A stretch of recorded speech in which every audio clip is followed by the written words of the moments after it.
everyone. In today's session, I am going to explain you how to remove Eclipse from our system. So in Windows search box, just you need to type Eclipse. Okay, so you will get option for Eclipse here. So right click on it and here you will be able to see uninstall. Just click on it. So this particular window will be open called as uninstall or change a program.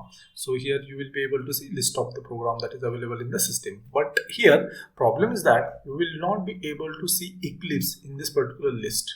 So for that, now in Windows search box, just you need to type Eclipse.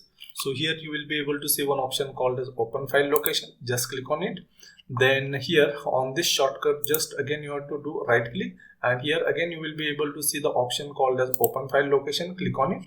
Now you will be able to see one folder called as Eclipse. So in this particular folder you will get various files that are related with Eclipse ID. So here what I will do, I will move one level up.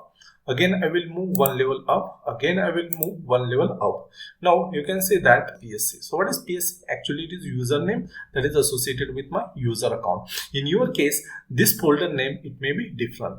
So in this particular folder you will be able to see different subfolders that are related with Eclipse ID. So what I am going to do, I am going to delete these folders that are related with Eclipse ID manually. So one of the folder is .eclipse. Then second folder is called as Eclipse, and third folder is called as Eclipse Workspace. So we know that Eclipse Workspace is a folder which will contain our project files. So it is up to you whether you want to delete this particular folder or not. So what I am going to do, I am going to keep this Eclipse Workspace folder as it is. So just I will delete two folders. First one is .eclipse and second one is Eclipse. So I will delete these two folders.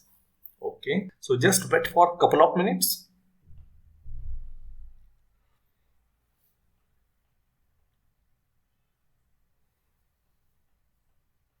Okay, fine. Now that two folders have been deleted. Now what I will do, again I will go to the Windows search box and here I will type Eclipse. Okay, and once I click, now if I am trying to click on this particular option, so you will be able to see this particular message that eclipse.exe. So this particular file is not found. So in this way we can remove Eclipse from our system. Thank you for watching.